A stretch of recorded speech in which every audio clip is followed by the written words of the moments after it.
Provérbios, capítulo 3, do versículo 1 ao 6, nós lemos assim: Filho meu, não te esqueças da minha lei, e o teu coração guarde os meus mandamentos, porque eles aumentarão os teus dias e te acrescentarão anos de vida e paz. Não te desamparem a benignidade e a fidelidade. Ata-as ao teu pescoço, escreva-as na tábua do teu coração, e acharás graça e bom entendimento aos olhos de Deus e do homem. Confia no Senhor de todo o teu coração, e não te estribes no teu próprio entendimento. Reconhece-o em todos os teus caminhos, e ele endireitará as tuas veredas. Este provérbio que nós acabamos de ler, ele nos mostra, nos dá uma receita de como podemos viver mais e também viver bem. Versículo 2 diz: porque eles aumentarão os teus dias e te acrescentarão anos de vida e paz. Vida e paz são duas coisas complementares umas às outras, são duas coisas preciosas. E convenhamos, ter muitos anos de vida, aumento de vida sem paz, francamente, não é uma bênção. Deus quer que tenhamos vida, como Jesus falou, vida em abundância. Aqui Deus quer nos aumentar os dias, mas aumentar também a paz, para que tenhamos dias abençoados. E vamos ver aqui então como podemos ter essas duas coisas. Note que fala, porque eles aumentarão. O que são eles exatamente aqui? Que são essas coisas? O que é esse eles? Bom, esse eles a gente vê no versículo 1, onde fala: Filho meu, não te esqueças da minha lei, e teu coração guarda os meus mandamentos. Aqui estamos falando sobre a lei, sobre o mandamento. Se você vê o contexto aqui, a lei e os mandamentos, eles são do pai para o filho. No caso aqui, o pai é Salomão. Isso foi escrito numa época na vida de Salomão, onde ele era fiel a Deus, ele era próximo a Deus, ele era usado por Deus, e ele poderia dizer, como disse o apóstolo Paulo no Novo Testamento: sejam meus seguidores, como eu também sou de Cristo. Então aqui é interessante que ele falou: não te esqueças da minha lei, e o teu coração guarde os meus mandamentos. Isso aqui não é Deus falando, isso aqui é Salomão, pai, falando para os seus filhos. Tá? Agora, Salomão, nessa fase da vida, estava seguindo a lei de Deus, os mandamentos de Deus, a palavra de Deus. Então, o que vai nos dar aumento de vida e paz é seguir os mandamentos que Salomão seguia nessa época. Mais tarde na vida, nós sabemos, ele se desviou e arruinou não só a sua vida, mas inclusive arruinou todo o reino. E depois de Salomão, o terceiro rei, primeiro foi Saul, Davi, depois de Salomão a nação de Israel dividiu-se em duas nações. E nós temos então sempre dois reis, dois reinos. E isso durou durante muito, muito, muito tempo. Tanto que você lê o livro de Juízes e o livro de Crônicas, você vai ver que eles são paralelos, mas estão contando a história de duas perspectivas, um de cada reino. Tá? Mas tudo isso aconteceu por quê? Porque Salomão deixou de seguir os próprios mandamentos e as próprias leis que ele ensinou e mostrou para os seus filhos. Então, eu quero hoje ver 5 coisas, 5 ordens, na realidade, que Salomão, ainda fiel a Deus, deixou a seus filhos para ter um aumento de vida e um aumento de paz. Então, olhe comigo no versículo 1. Filho meu, não te esqueças da minha lei e no teu coração guarde os meus mandamentos. A primeira ordem na receita para ter longa vida e paz é não esquecer. Não te esqueças. Não te esqueças. Devemos ter atitude correta em relação à palavra de Deus. Esquecimento é quando algo não mais ocupa a nossa mente, quando algo foi substituído por outra coisa ou outras coisas. Você não pode se esquecer de algo que você nunca soube. Você não pode se esquecer de um lugar que você nunca esteve. Então, esquecimento nada mais é do que uma substituição. Ela estava lá, aquela memória estava lá, aquele fato estava lá, seja o que for, estava lá, mas não está mais porque ele foi empurrado, ele foi substituído, outra coisa tomou o seu lugar. Então, a lei não mais tem a importância, os mandamentos não têm mais a prioridade que uma vez tiveram em nossas vidas. Então, aqui Deus está nos dizendo para não te esqueças, e nós precisamos vigiar o lugar da palavra de Deus em nossas vidas. É tão fácil outras coisas virem. E um dos motivos dessa facilidade é porque todo mundo e a carne estão justamente tentando substituir a palavra de Deus por outra coisa. Eu digo sempre, o diabo não está interessado qual caminho que você siga, conquanto que não seja o caminho de Deus. O caminho de Deus é é aqui. Se você for por esse caminho, aquele caminho, o diabo não está lá muito interessado. Qualquer caminho menos o de Deus. O diabo não está tão interessado no que você tem na sua mente, conquanto que não seja a palavra de Deus, a lei de Deus, o mandamento de Deus. Então, existe um grande esforço. Nosso conhecimento de Deus não deve ser puramente teórico ou acadêmico, mas sim prático. Nós lemos aqui 3 benefícios de amar e viver dentro da Bíblia, dentro do texto que nós lemos, do versículo 2, nós sabemos que nós viveremos mais, eles aumentarão os teus dias, e nós viveremos melhor, acrescentarão anos de vida e paz, os dois. Com a atitude correta em relação à palavra de Deus, com a atitude correta para a gente não esquecer, a solução é trazida aqui no versículo 3, no seguinte: não te desampare a benignidade e a fidelidade. Então, a primeira coisa, para você não esquecer da palavra de Deus, é você não parar de vivê-la, não parar de praticá-la, não parar de colocá-la em sua vida. Né? Não te desampare a benignidade, não deixe de ser bom. Mas pastor, eu não sou muito bom, então comece a ser bom e permaneça sendo bom. E a fidelidade ata-os ao teu coração. Fidelidade é o quê? É você fazer o que você crê, é você dar vida à sua fé. Então, a primeira maneira de você não se esquecer da palavra de Deus é você vivê-la, praticá-la, colocá-la em vida no seu dia a dia. Olha que fala na sequência do versículo 3: atas ao teu pescoço. É literalmente, não para nós, para o judeu. O judeu, literalmente, não todo judeu, mas alguns judeus, eles têm essas leis escritas numa caixinha, e eles amarram na sua testa, no seu torso, nos seus braços, eles enrolam em fitas, e quando eles vão orar, então eles descobrem aquilo e fazem as suas orações fielmente, no horário determinado, e é isso que está se referindo. Não é literalmente, os judeus, eles meio que não entenderam bem, eles pegaram a coisa literalmente e literalmente amarraram, ataram essas coisas aos seus corpos. Mas aqui o sentido é que nós devemos mantê-las no nosso pescoço. Se você ata no seu pescoço, está pendurado no pescoço, o pescoço fica pertinho de onde? Coração. O sentido é esse. Prenda, amarra, não saia do seu coração. Escreva-as na tábua do teu coração. Então, fala sobre o pescoço, sobre o coração. Então, para a gente não esquecer, nós temos que praticar. Eu vou dar um exemplo prático. Muitos anos atrás, muito mais do que eu estou disposto a admitir, havia uma época que eu falava francês mais ou menos, quase, vou dizer fluente, mas quase que fluente. Aí aconteceu uma coisa interessante, eu parei de usar francês. Não falava francês, não fui mais para a França, não falei com ninguém francês, não lia livros, não assistia filmes, não ouvia música. Sabe o que aconteceu? Hoje eu ainda entendo muito, não tanto quando eu entendia antes. Falar fica frustrante, porque... Sabe por quê? Eu não pratiquei. No começo do nosso casamento, muitos anos atrás, a irmã Simone duvidava das minhas purezas linguísticas, e ela tinha uma amiga, uma colega do trabalho, ela era da Argélia, onde eles falam francês.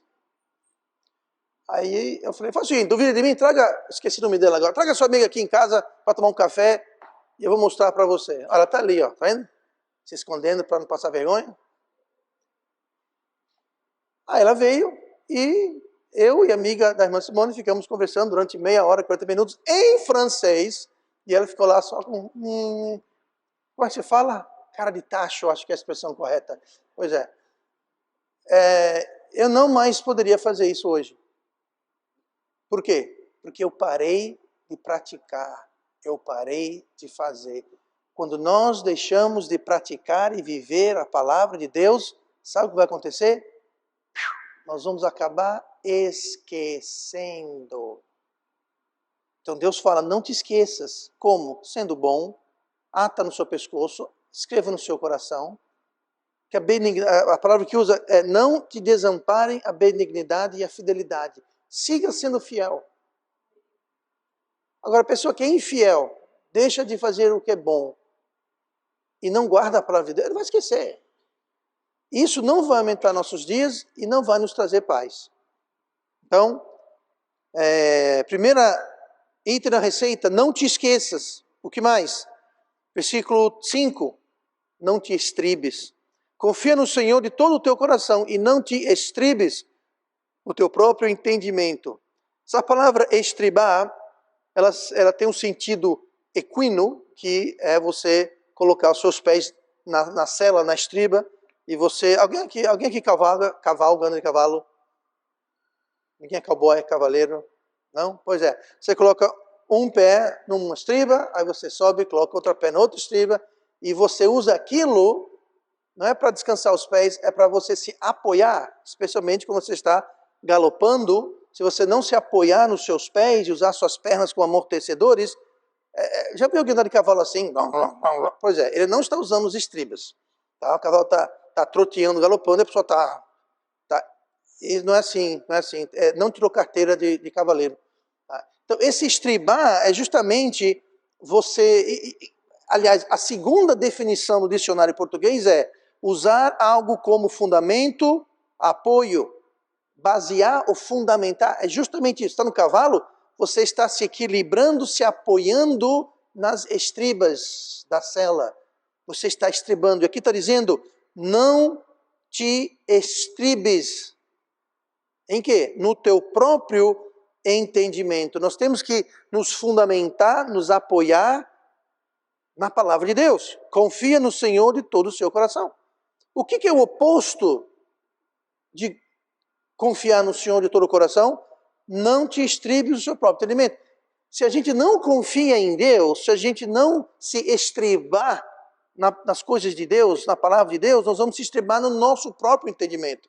Então, ou é a palavra de Deus, ou é o nosso entendimento. Eu não sei quanto a você, mas essa pergunta é muito difícil de entender. Eu escolherei sempre me estribar em Deus, nas verdades de Deus, e não no meu entendimento. Não aquilo que eu acho, que eu penso, o que eu creio, que eu imagino. A minha opinião das coisas é só isso, é uma opinião. A palavra de Deus, por outro lado, é a mais pura e sólida e eterna verdade.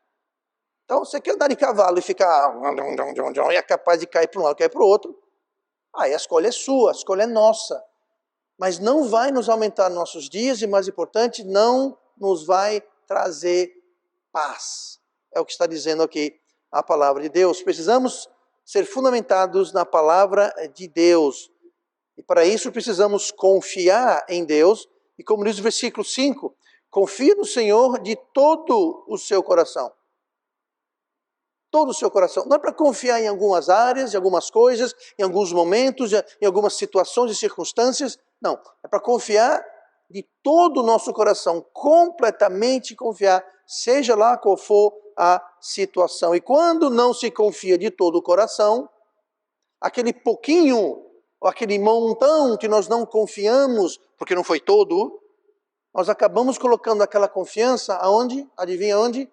No nosso próprio entendimento. Se nós confiamos de todo o nosso coração, não sobra nada para colocar no nosso próprio entendimento. E quanto mais nós confiamos em Deus, melhor. Ah, pastor, mas tem essa e aquela área que eu vou confiar no meu entendimento. Tudo bem. A Bíblia fala que um pouco de fermento leveda toda a massa. Você não vai conter numa caixinha o prejuízo de desobediência a Deus. Você não vai conter numa caixinha, bom, essa área eu vou fazer do meu jeito, Deus. Tudo bem. Mas você não, aquilo vai ter ramificações, aquilo vai ter consequências, aquilo vai ter repercussão em mais e mais áreas em nossas vidas. Então não te estribes o seu próprio entendimento, o que leva a ignorar e não enxergar a operação de Deus em nossa vida é justamente não confiar nele. O versículo 6, na sequência, reconhece-o em todos os teus caminhos. Isso aqui tem um sentido duplo. O primeiro sentido é que nós devemos reconhecer Deus, enxergar Deus, dar crédito e glória a Deus por tudo que Ele faz em nossas vidas. Muita gente começa a achar que, como eu sou esperto, como eu sou trabalhador, como eu sou inteligente, como eu sou talentoso, como eu sou blá, blá, blá, blá, blá. Sabe o que isso é não reconhecer Deus? Mais uma vez, em todos os seus caminhos. Outro sentido para isso é nós reconhecermos Deus e obedecermos a Deus, seguir a Deus em tudo que a gente faz. É reconhecer a autoridade, é reconhecer a prioridade que Deus tem. E quando vamos tomar algum caminho, algum rumo, nós devemos reconhecer Deus e colocar Ele na frente, e colocar Ele como a luz dos nossos pés e o guia dos nossos caminhos, o que é justamente confiar nele de todo o nosso coração, e que é o oposto de não se estribar no nosso próprio entendimento. Então nós não devemos nos estribar no nosso próprio entendimento.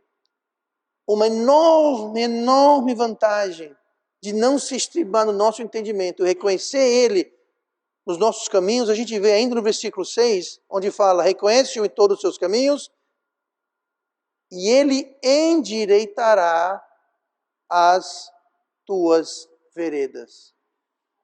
Gente, Deus, se você confiar nele, mesmo quando nós cometemos erros, deslizes, mesmo quando nós fazemos um erro, achando que estamos seguindo Deus, e é possível, Deus ele faz o quê? Ele endireita as nossas veredas. Eu vou dar um exemplo disso.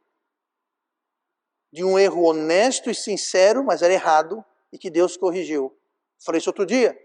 Pouco tempo depois de sermos salvos, eu e a irmã Simone largamos tudo, vendemos tudo, saímos da Inglaterra e fomos para a Espanha. Nosso desejo era ir para a Espanha e servir Deus na Espanha. De fato, ajudamos uma igreja aberta há pouco tempo, ajudamos nesse trabalho e com outros trabalhos que havia naquela região, ajudamos na nossa pouca capacidade ainda, éramos crentes muito novos, mas a gente estava lá com toda boa intenção. Estávamos lá achando que estávamos servindo Deus. Retrospectivamente, eu percebo que a gente estava no lugar errado, na hora errada. Mas sabe de uma coisa? Deus endireitou o nosso caminho. Por quê? Porque eu não estava me estribando no meu próprio entendimento. Deus sabia que eu estava lá, porque eu sinceramente, do fundo do meu coração, achava que estava fazendo o que Ele queria que eu fizesse. Eu não estava. Mas Deus sabe, que Deus enxerga o coração. Deus julga as intenções do coração, algo que nós não podemos fazer, mas Deus pode. E Deus sabia que não estava fazendo aquilo por uma questão pessoal, ou ego pessoal, ou desejo pessoal, nada disso. Inclusive, eu pedi demissão no emprego bom. Eu era gerente operacional de um grande hotel em Londres. Nós tínhamos um apartamento, nós vendemos, não, já entregamos praticamente. Foi grande prejuízo financeiro e profissional. Para quê? Para servir a Deus. Eu estava errado, mas Deus endireitou as minhas veredas. Gente, muitas vezes nós podemos fazer erros sinceros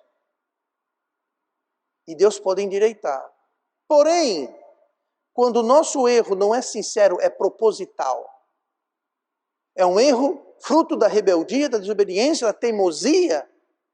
Então não há garantia que Deus vai endireitar nada.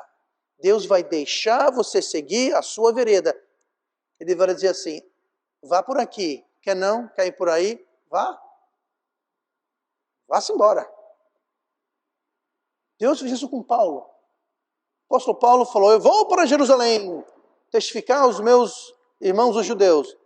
3 vezes ele foi avisado. Um irmão teve um sonho que Deus falava, diga para Paulo não ir. Paulo falou, eu vou. Jesus apareceu para ele e disse, não vá. Ele falou, eu vou. Se tu for, tu vai ser preso. Eu vou. Paulo foi. E passou o resto da sua vida preso. Sim, ele escreveu, a maioria das cartas de Paulo foi escrita, sabe de onde? Não todas, mas a maioria da cadeia. Por quê? Porque ele seguiu o seu próprio caminho. Foi avisado por Deus. E pagou o preço. Então entenda, para que nós possamos ter a garantia de mesmo cometendo erros, Deus endireitar as nossas veredas, nós temos que não se estribar no nosso próprio entendimento. Nós temos que reconhecê-lo em todos os nossos caminhos e confiar em Deus de todo o nosso coração. Então, como ter uma vida longa, vida com paz, primeiramente, não te esqueças dos mandamentos e das leis de Deus, das coisas de Deus, como praticando-a, vivendo-as. Não te estribes no seu próprio entendimento, como? Confiando em Deus, e não no que você quer, que você pensa, que você acha. E terceira coisa, honre ao Senhor, versículo 9. Honra, nós não lemos até o 6, o versículo 9 fala assim, honra ao Senhor com os teus bens e com a primeira parte de todos os teus ganhos. Quem honra a Deus com seus bens, geralmente honra a Deus nas demais coisas. E quem não honra com seus bens, não honra. Note, aqui fala, a primeira parte dos teus ganhos, aqui está fazendo uma referência ao dízimo. Tá? Que é importante, por que é importante isso? A primeira parte, não é a sobra, não é se der, não é vamos ver, não, a primeira parte. Tá? Se é a primeira parte, não tem, porque não sobrou. Se não sobrou, não foi a primeira parte. Deus não quer a sobra, Deus quer a primeira parte. Mas fala aqui, honra ao Senhor com os teus bens. Então não é só o dízimo. O que você tem? Bom, pastor, eu tenho roupas. Que maravilha. Você honra a Deus com as suas roupas?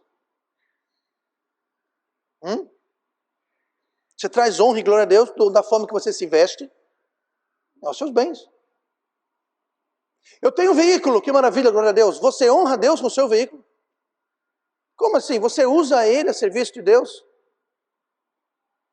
Você vem para a igreja de carro? Você oferece a carona para alguém para vir para a igreja? Você vai visitar alguém no hospital? Na prisão? Em casa? Você não tem? Não é um bem que você tem? Quem foi que deu esse bem? Pois é. Essa palavra honra é interessante. Ela vem de honorários. Quando você paga honorários a um profissional ou alguém, os honorários. Pois é, nós temos que honrar Deus. Nós temos que usar aquilo que Ele nos deu, nós temos que honrá-lo.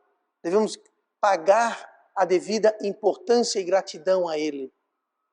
Você tem uma casa? Que bom. É própria, alugada, não interessa. Você tem um teto na sua cabeça? Você usa ele para fazer estudos bíblicos, você convida vizinhos. Pastor, mas eu não sei. Já tentou? Tudo que você tem, gente. Você tem um som no carro, televisão? Deus é honrado pelo que você assiste, pelo que você ouve. Honra ao Senhor com os teus bens. Tudo que você tem deve honrar a Deus. Tudo. Não é só o dinheiro. Não é só o dízimo. Não é só comer. Muita gente acha que está abafando. Eu dei o dízimo. Que bom que você está dando o dízimo. Que bom. Mas sabe uma coisa? Gente, isso é o mínimo. E como eu disse, alguém que não dizima, que não honra a Deus com suas finanças, não vai honrar a Deus com seus bens e provavelmente não vai honrar a Deus em mais nada. Por quê? Porque Deus não é importante o bastante para ser honrado pelos nossos bens. Eu repito, não estamos falando aqui de dízimos e ofertas. Estamos falando de tudo aquilo que temos. O homem se apega e honra muito mais coisas materiais. Pastor, mas eu não posso. Se eu der carona para fulano mora ali e tem um buraco lá e está cheio de lama, vai sujar meu carro. Já pensou Jesus? Não vou para a cruz não, que eu vou me melar todo de sangue. Pensou nisso? Eu não posso visitar o fulano no hospital, vai que eu pego uma doença. Ah, não posso ter nada na minha casa porque vão trazer os filhos, fazer uma bagunça na minha casa, fica um horror. A gente honra mais as coisas do que nós honramos a Deus. Nós honramos mais o nosso rico dinheirinho mais do que honramos a Deus. Jesus falou, não pode servir a dois mestres. Você vai honrar um e desprezar o outro. Não tem como fazer os dois. Qual vai ser a nossa escolha? O homem vê bens como o muito, o mais importante. Deus vê bens como o mínimo. Jesus falou em Lucas 16:10. Quem é fiel no mínimo também é fiel no muito. Quem é injusto no mínimo também é injusto no muito. É justamente isso.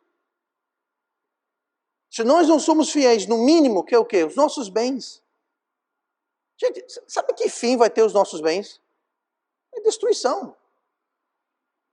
Mas o nosso galardão eterno celestial não tem fim, ele não vai ser destruído, é eterno. Então nós temos que dar o devido valor.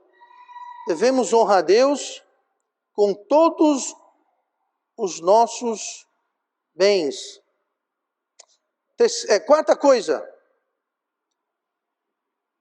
olha o versículo 11 de Provérbios 3. Filho meu, não rejeites a correção do Senhor, nem te enojes da sua repreensão. Quarta coisa aqui do nossa receita, como ter longa vida e paz, é não rejeite a correção. Veja bem, se nós nos esquecermos de Deus, se nós basearmos nossa vida no nosso próprio entendimento, se nós não honrarmos Deus, nós estamos, em essência, pedindo para Deus nos corrigir. Estamos dizendo, aqui Deus, me corrija, Deus. Aqui Deus, me açoite, eu estou aqui, hello, oi. Se nós não seguirmos os primeiros 3 conselhos, de não esquecer, não deixar de honrar, e de não confiar 100% nele, nós estamos pedindo para sermos corrigidos. E quando isso acontece, não rejeite a correção. E nem se enoje da repreensão de Deus. Rejeitar é você dizer, não, isso não é de Deus, não quero saber disso. Enojar é você, eu já estou por aqui de Deus. Pois é. Adivinha quem está por aqui com você também? Não se espante e nem ache ruim quando Deus nos repreende. Porque Deus só repreende, só corrige quem merece. Deus é justo. Eu lembro quando eu era pequenininho, muitos anos atrás, e naquela época a gente morava em São Paulo ainda, foi antes de ir para a Inglaterra, era pequenininho, eu tenho 5 anos, sei lá, 5, 6 anos, não lembro. E eu e meus irmãos, a gente compartilhava um quarto. E a gente fomos, como normal, para a cama, aí foi para a cama e ficamos lá, pintando e bordando e não dormindo, basicamente. O meu irmão mais novo, Marcelo, ele estava dormindo, não estava aprontando. Coitado. Os outros 3 irmãos mais velhos estavam pintando e bordando. Nós ouvimos os passos terríveis do meu pai subindo a escada. E lá vinha ele, a porta abre, e ele sumariamente, com o cinto em mão, não quis saber. Foi paf para cá e foi paf para lá, e os 4 levaram umas merecidas cintadas, menos um. Coitado do meu irmão caçula. Ele acordou, digamos, espantado. E eu, como um dos filhos maiores, assumi a culpa e declarei a inocência do bichinho. Mas ali houve um ato de injustiça. Ele foi disciplinado, repreendido, sem ter feito nada de errado. Isso nunca acontece com Deus. Nunca seremos injustamente corrigidos. Porque Deus, Ele é justo, Ele é sábio, Ele é onisciente. Então, quando Deus nos corrige, não rejeite, não se enoje, não se espante. O oposto de rejeitar é o quê? Aceite. Aceite a correção e diga: Deus, eu mereço isso, ok. Vou parar, vou mudar, vou começar, vou. Aceite a repreensão. Não se enoje da repreensão, aceite. Porque senão, eu sei que hoje em dia o conceito de repetir de ano no Brasil quase que não existe mais, né? Hoje em dia, para não repetir de ano, você tem que matar o professor e beber o sangue dele na frente do policial. Aí talvez você não passe de ano, mas com Deus assim, se você não aprende, repete a lição. Você fica naquele mesmo nível quantos anos forem necessários até a gente aprender. Quer ter uma vida longa, vida em paz? Não rejeite, não enoje a repreensão do Senhor. Versículo 21 do capítulo 3 de Provérbios. Filho meu, não se apartem estas coisas dos teus olhos. Guarda a verdadeira sabedoria e o bom siso. Próxima ordem aqui é não se apartem. Não se apartem. O quê? Não se apartar do quê, pastor? Da sabedoria e o bom siso. Pastor, o que é bom siso? Bom siso quer dizer o comportamento correto. Seria sabedoria em ação. Então não se apartem essas coisas que é o quê? Sabedoria e o bom siso. Sabedoria é você saber, bom siso é você saber, é você fazer o que você sabe, é você cumprir a sabedoria. Como que a gente faz isso? Não se afastando, não se apartando destas coisas, seria o quê? Basicamente o resumo do que ele acabou de falar. Esquecer de Deus, basearmos o nosso próprio entendimento, não honrarmos a Deus, rejeitar a correção de Deus. Tudo isso, cometer tudo isso é se afastar, é deixar a sabedoria e o bom siso de lado. O Salmo 111, versículo 10, o temor do Senhor é o princípio da sabedoria. Bom entendimento é a mesma coisa de bom siso. Bom entendimento tem todos os que cumprem os seus mandamentos. Quer ter bom entendimento? Quer ter bom siso? Quer saber colocar em prática a sabedoria? Então cumpra os mandamentos, obedeça a Deus, cumpra os mandamentos. E a última ordem aqui para termos uma longa vida e paz, não deixes de fazer o bem, fala do versículo 27. Não deixes de fazer o bem a quem o merece, estando em tuas mãos a capacidade de fazê-lo. Olha aqui essa frase, quem o merece. Aqui está dizendo que nós devemos usar discernimento. Discernimento. A verdade é que nós não podemos ajudar a todos. A todos. Se eu fosse dar R$1 a todo mundo que me pede R$1, eu ficaria sem R$100 e provavelmente estaria lá com eles pedindo R$1 também. Então, a gente não pode ajudar todo mundo. Então nós temos que fazer o quê? Usar sabedoria, usar bom siso. O versículo 10 de Gálatas 6 fala assim: então, enquanto temos tempo, façamos o bem a todos, mas principalmente aos domésticos da fé. Então nós temos que ajudar as pessoas, temos, mas principalmente quer dizer o quê? É prioridade ajudar os da casa, os da fé. Os domésticos quer dizer os da casa da fé. O que é a casa da fé? É a igreja. Então vamos ajudar todos, mas devemos ajudar mais os da igreja. Não é que você não pode ajudar ninguém, pode ajudar, mas é prioridade. Se tem que deixar de ajudar alguém, então que deixe de ajudar alguém de fora. Se puder ajudar os de fora, ajude também, mas temos que usar discernimento. Tá? Os da fé. E Deus nos abençoa justamente para podermos passar adiante a bênção. Deus nos abençoa justamente para podermos ser uma bênção, para fazer o bem para todos, principalmente os domésticos da fé. Versículo 27, estando em tuas mãos a capacidade de fazê-lo. Deus fala, se você tem condições de fazer, faça. Quem nos dá condições de fazer? Deus.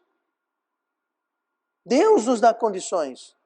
Ah, pastor, mas eu não posso ajudar. Por quê? Bom, aí sempre podemos arrumar uma desculpa de por que não ajudar. Mas nós podemos ajudar.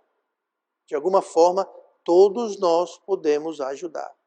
Muitas vezes que nós não queremos, não estamos dispostos a ajudar. Durante muitos anos eu tive o seguinte pensamento errado, erradíssimo. E recentemente eu li algumas coisas que mudaram esse meu pensamento. Desde pequenininho eu via, cuidado para não ajudar o fulano aqui, está pedindo na rua, que ele vai gastar com bebida, com cigarro. É verdade, ele pode.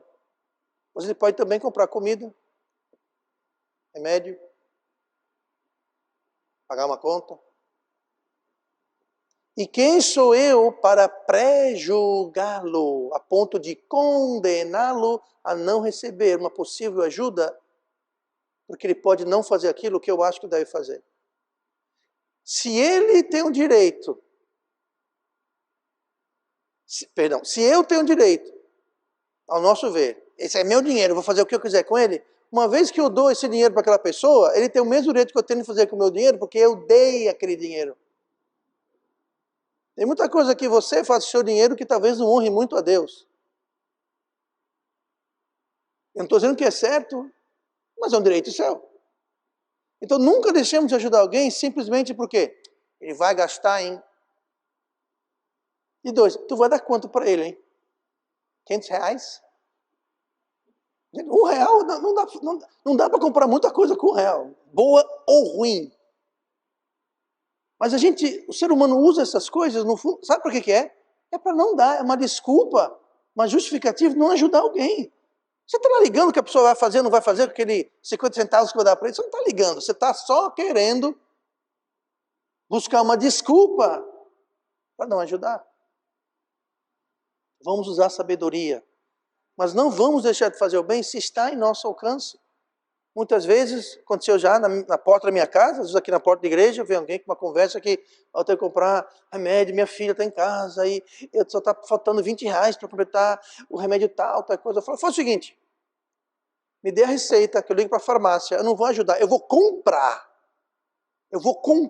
não vou ajudar você, eu vou comprar o remédio todinho, me dê a receita, eu ligo para a farmácia, você espera aí, quando vier o motoboy entregar, você vai para casa, vá com Deus. Ah, que eu deixei, está em casa a receita. Vai buscar, eu espero. Vai buscar, volte aqui. Ah, não, porque não voltou mais. Usei de sabedoria. Não era R$1 que eu dava, o remédio que estava, sei lá, se não me engano, dizia ele, 80, R$90. Eu compro todo o remédio, agora me dê a receita. Eu peço você lá para casa. Se a pessoa fosse sincera, ele saía dando graça, louvado seja Deus, e voltava correndo com a receita. Não vi mais a cara do indivíduo. Então vamos ajudar, vamos usar discernimento. Diz aqui, não deixe de fazer o bem quem merece. Quem merece. Você tem condições? Ajude. Mas use discernimento. Mas não deixe de ajudar por outros motivos que muitas vezes nós tentamos camuflar. Então sejamos generosos com tudo que Deus nos deu. Com o nosso tempo, nosso talento, com o nosso tesouro. Fazer o bem exclui automaticamente fazer o mal. E nós lemos agora há pouco que nós devemos ser benignos, fazer o bem. Não se aproveite dos outros. É o oposto de fazer o bem. Não busque vantagens. Provérbios 3:29, ainda na sequência, no mesmo contexto. Não maquines o mal contra o teu próximo, pois que habita contigo confiadamente. As pessoas mais fáceis de você e eu enrolarmos, não que ninguém faz isso aqui, são as pessoas mais próximas. Por quê? Porque elas confiam. O que mais magoa numa traição é que a traição vem sempre de alguém próximo. Quem traiu Jesus? Judas. Com o quê? Com um beijo. Jesus falou o quê? Amigo. No ato da traição de Judas, Jesus chamou ele de amigo. Toda traição é de alguém próximo. Isso é o que mais machuca. Não é nem tanto a traição em si, a consequência, mas é o fato que foi alguém próximo. Alguém que tinha confiança, que habita contigo confiadamente. Quando alguém é traído, o que mais vem à mente é o quê? Eu nunca esperava isso dele ou dela. Porque habitava confiadamente. Está no mesmo contexto de fazer o bem a quem merece. Nós não devemos fazer o mal nem a quem merece. A Bíblia manda tratar nossos inimigos orando, alimentando, dando água, cuidando. Nossos inimigos, quanto mais alguém que vive próximo, que confia. Isso é fazer o mal para quem não merece. Isso é maldade. Maldade pura. Não façamos isso. Quem planta, colhe. Nós devemos ter muito cuidado. Se nós vigiarmos estas áreas, se nós seguirmos e permanecermos 100% no centro da vontade de Deus, seguindo esses parâmetros, essas ordens que Deus nos dá, nós não só teremos longos dias, mas mais importante que uma longa vida, nós teremos paz. Paz. É o desejo que mais se levanta no coração do homem. Os judeus até hoje se saúdam com o quê? Shalom. Paz. Os muçulmanos, Salem. Paz.